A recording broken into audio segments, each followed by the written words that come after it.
Guys, so quite interesting. Here you can see the Iolite qualities. Here you have an intensive color, very good clarity. Here you have a very good clarity with a little less color, and here you have the usual Iolite you see everywhere. 99% of the Iolite is too intense. It's oversaturated. This is the difference. Very interesting. Alright guys, so here we are at another cutting facility, and as you can see, they have quite different machines. They look similar, but they are different. You can make these machines slower, I guess, which prevents cracks and chipping. Yeah, that's how it looks like. Pretty cool. This is a copper plate. Copper. The other one was a different metal. Pretty cool.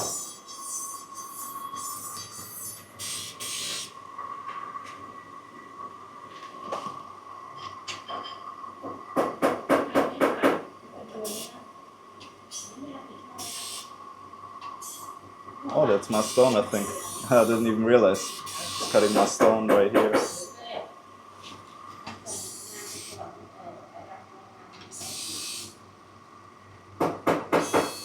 Yeah, that's my stone. 100%. Nobody's cutting Iolite.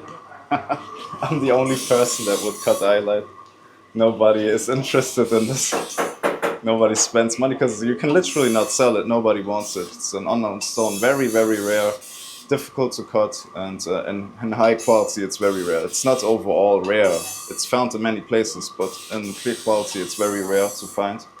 And that's what I'm interested in, you know. And you also have to angle it at a certain angle to get the color out. You cannot just cut it however you want to. Or let's just say that makes the results much smaller. The colorful results will be much smaller if you can only cut it at a certain angle. Yeah, because right now I think they cut it also for the biggest carat weight, but they also try to angle it, you know, at least a little bit, as good as they can.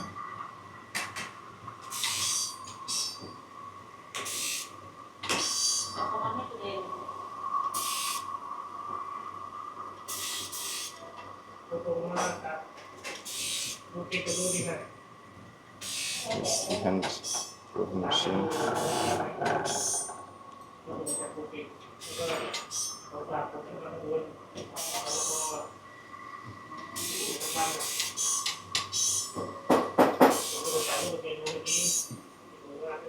So yeah guys, let's see how it comes out. Let's see.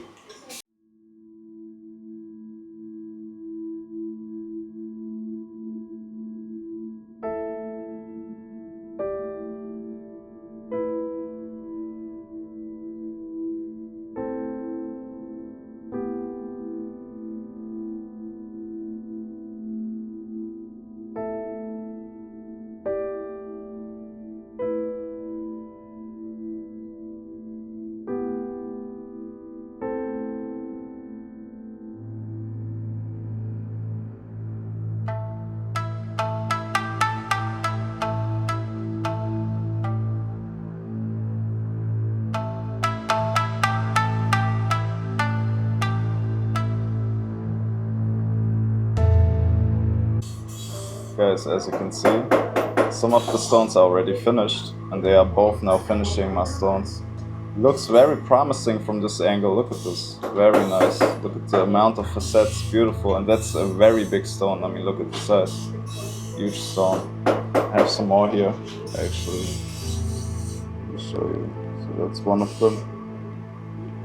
You have to be careful because, you know, when you drop them, you can get off the wax. It's another one. Smaller one. Nice. And the last one. So 5 stones total, I think. No, 6 stones actually. So one rough broke into 2 pieces, so it's 6. I submitted 4 rough pieces. Beautiful. This one particularly. I mean, it's a very deep stone. I hope it has no window in it then. Very nice. Let's see how they come out.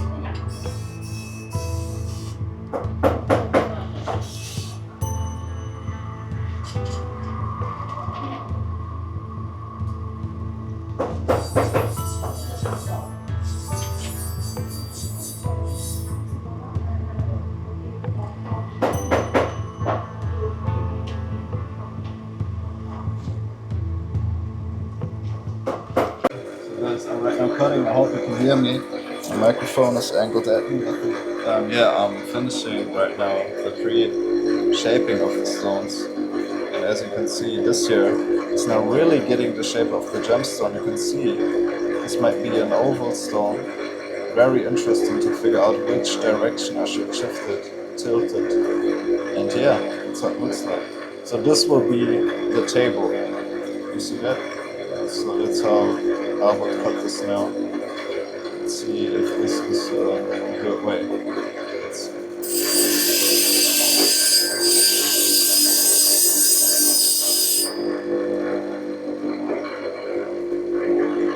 So also trying to get as much inclusion out as possible, and of course maintaining the weight. But yeah, it's better to have a good-looking small stone than a bad-looking big stone. Matter of fact, it's not sellable if it's big and not good-looking, especially with this material. So yeah, let's take a look at this. This is quite yellowish, and yeah, this is also yellowish. Let's see. Alright guys, so I hope you can hear me. My hands are totally diluted in water. They have been diluted in water. And take a look. I appreciate the gemstone here. That's my pre-shape. Pretty cool, right? It was a lot of work. I lost a lot of material, but that's the ideal cut oval with a lot of bottom, because that gives you that room to give it the ideal, intense color, to reflect the light.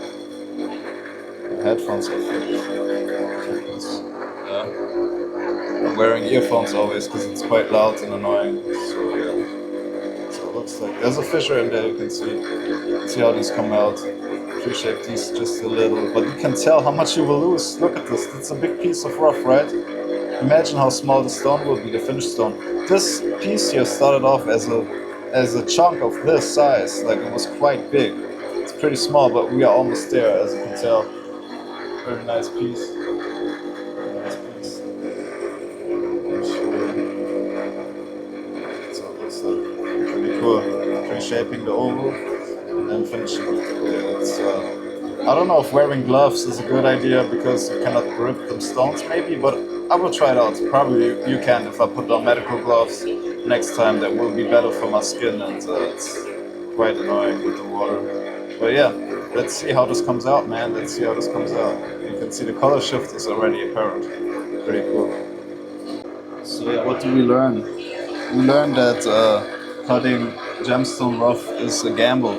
You never know what you will receive. I mean, in the end, it might just be a stone of this size, which is huge. It's a huge stone, to be honest. But the rough we started from was an ideal rough. It was a very roundish rough. The more round the rough is, the more ideal it is to cut. And I made sure it has a lot of bottom to it, because that gives it the room to create the color, the fire in the stone. Only then it's able to show off color if it has enough bottom to reflect the light. Yeah, so these pieces here are much flatter, as you can tell. Much flatter, not ideal for cutting at all. The deeper the better, guys, the deeper the better. So this here, it's a pretty cool pre-shape I made. Take a look at it. Alright guys, quick update. That's how your hands look like after pre-shaping, and that's my pre-shape for the oval one. Big stone, very nice. And this will be also a nice stone, probably cabochon. It's not so clear, this material. And here's another one. You can see the color change, pretty cool. Yellow to blue, you cannot really see, but this one maybe. There's a color shift inside of the stone. This one could also be cut, facetted, but the material is usually too dark. And that's why I chose on this side the white side, the lighter side on top. So we get to see actually the facets, because if we chose, let's say, this angle, it might even be too dark already. You can see this is the blue color side, this is the white yellowish side. So I took the white yellowish side. Very difficult material to cut, because you don't have all the options. You just have you're so limited and the direction you need the direction you can cut it, and you also need to figure it out by yourself. You know, who knows? I mean, who's an expert in cutting iolite? So few people on the earth probably. Very difficult material. But yeah, that's how it looks like. And this is how long it takes to turn the machine off. It's still running. It's crazy, right? That's how much power is behind this machine. But yeah, pretty cool, guys. I will now give these to the facetter and finish. And let's see, I had enough of cutting off pre-shaping.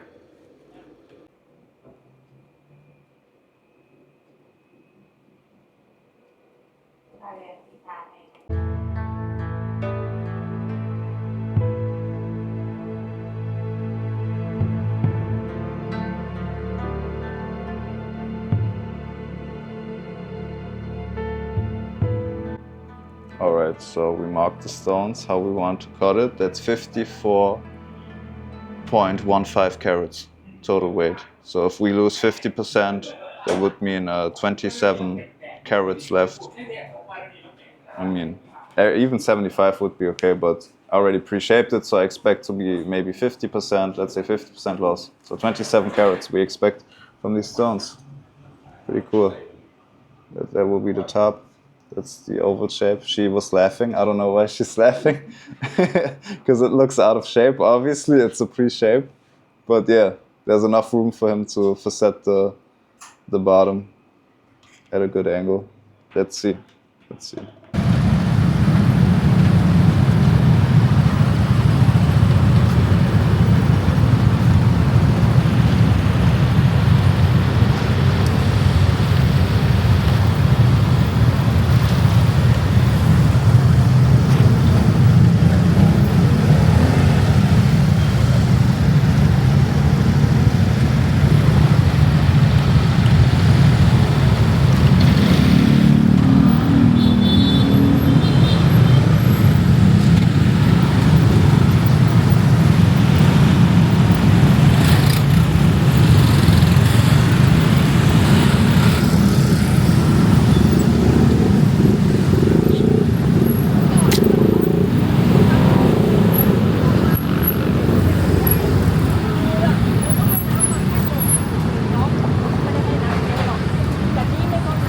That was crazy, man.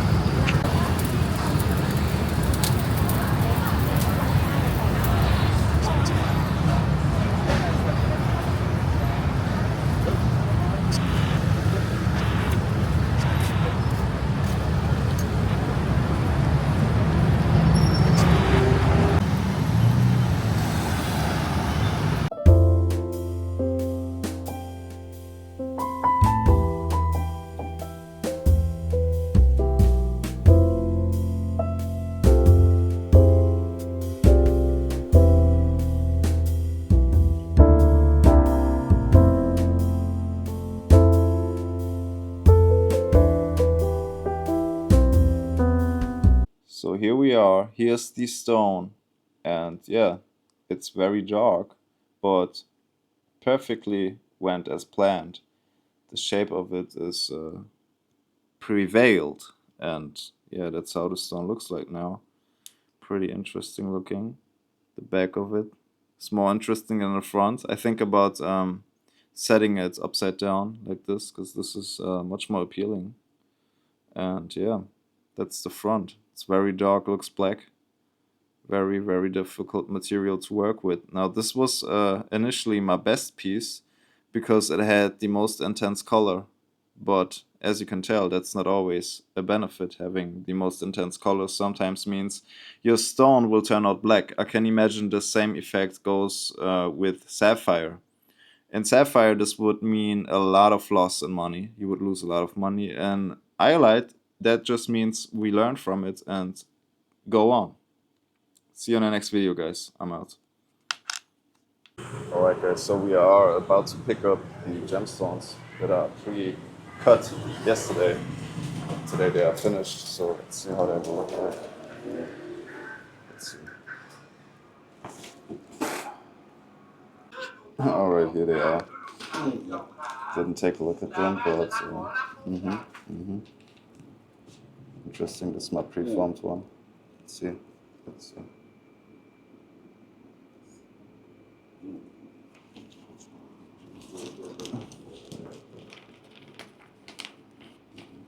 Oh, interesting.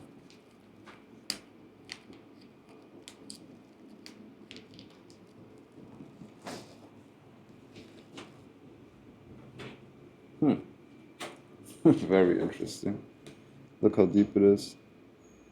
Crazy deep stone. Yeah, it's a decent stone. It's quite milky. Let's see.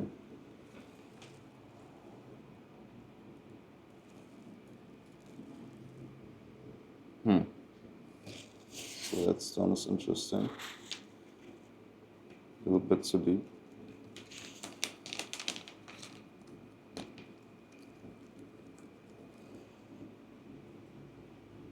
That one's cool. Got the yellow in the middle.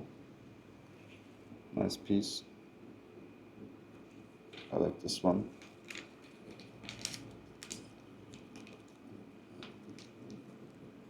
There's another one, also with the yellow on top. This side is the purple. Yeah, kind of like these more. Because if we would have cut them in this direction, we would have a black stone again. But now we have a yellow stone, so 2 yellow iolites. And this interesting stone here, are pre-shaped. What do we learn from it? We need much, much clearer material than this to get for setting quality. That's what we learned today. I mean, I was expecting this to be amazing, but yeah, it's just decent because it's not that clear. Take a look at it. Very rare. Rarer than sapphire, rarer than tanzanite. The Iolite. It's amazing. Take a look at this. Yeah. So, what can I tell you about Iolites? Try to cut them with the yellow on top, maybe.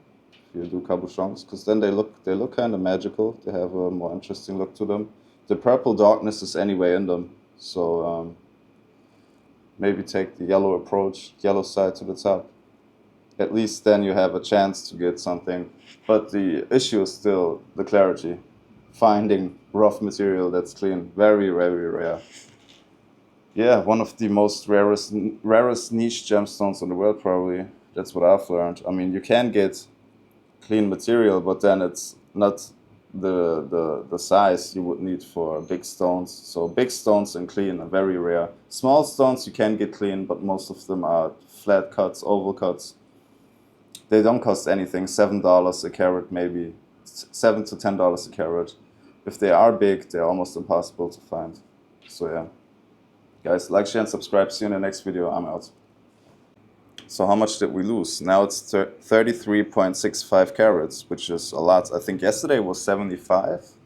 Don't really remember, but we lost less than half, I think.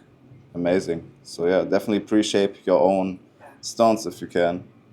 Depends on how experienced you are, what the material is, but it could help you because if the person is in a rush, they might cut off too much or not the right way. If you want it your way, do it your own self. That's what I suggest to you. So 33 carats, very good, amazing. I'm very happy. This is by far the best outcome, one of the best outcomes with dealing with Iolite and me pre-shaping it myself. So yeah, I'm very happy about this. You can see the blue is much more visible with the yellow. Very interesting material. Let's see how this goes with the Iolites. Guys, it's crazy. This bag of garnet, rhodolite garnets, pinkish reddish garnets, very good quality, is 1,100 US dollars, around that. 250 carats. That's insane. Look at the amount of stones. Beautiful cut, beautiful color. Look like rubies almost. Like pink sapphires and rubies. Very nice. Beautiful. 1,100 US dollars for the whole bag. One ruby could be more expensive than this whole bag here. Let me show you. Guys, take a look at this bag of garnets here. 251 carats of garnet for 1,100 US dollars. They look like rubies almost and pink sapphires. As you can see, beautiful color, beautiful quality. And this bag of garnets is half the value of this ruby here. You see the darker ruby, not the pinkish one, the darker ruby cost me double the amount of this bag of garnets. That's insane, guys, isn't it? That's, just for a comparison, that's double. So I could get 2 bags, even more, probably more, 2.5 bags of garnets. Let's say 2 bags of these garnets for this ruby right here. That's just insane. Alright, let's see if they can save my phone. I hope so. Just need to change the battery, I hope. But you never know. You never know what will come out. Same with gemstones. If you cut gemstones, you will never know what you will get out of the rough, basically. Yeah. Looks professional though. I got the same microscope at home.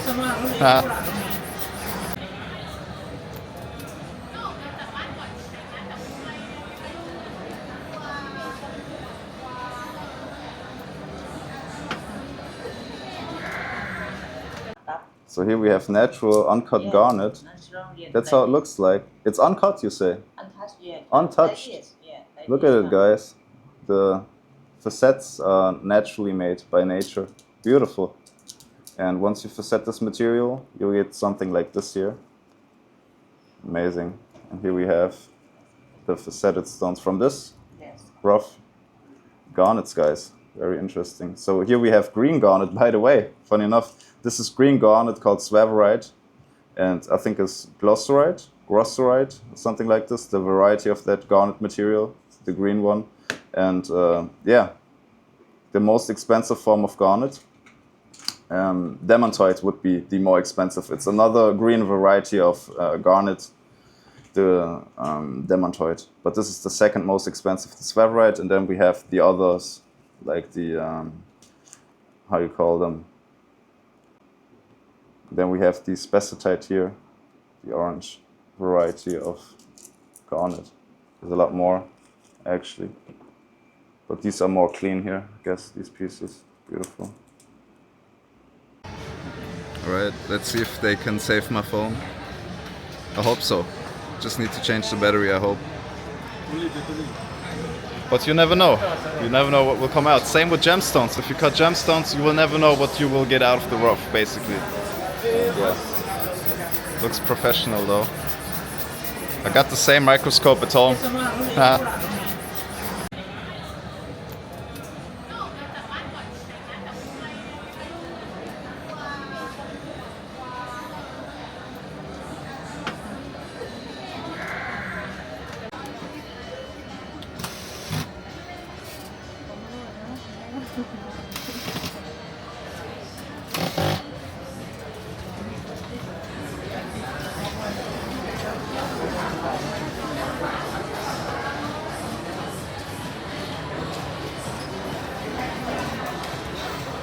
I'm excited, guys. What happens? Will the phone get fixed or will I have to buy a new one? Let's see. And all the data will be deleted. Also, you know, all the WhatsApp chats, etc. But that's what you have to expect when you use a phone for over 3 years. It's almost 4 years old now, this phone. So, yeah. Yes, guys, it works. Look at this. It's amazing. It's fixed. Everything is still on the phone. And yeah, this needs to be on so it doesn't detach anymore from the front. He glued it on. And yeah, that's the old battery here, as you can see. So guys, you don't need to throw away your phone in Bangkok, Thailand. You can simply exchange it, exchange the battery, whatever you need to exchange. If the screen is broken, I 100% recommend the store here. Such a variety of stores here. It's very irritating, but they seem to be very nice. So saw the microscope. That's why I went here, basically. And then yeah, very nice. Check them out, definitely. This is the store. Pretty cool. I'm very happy. So yeah, 100% I can recommend these guys.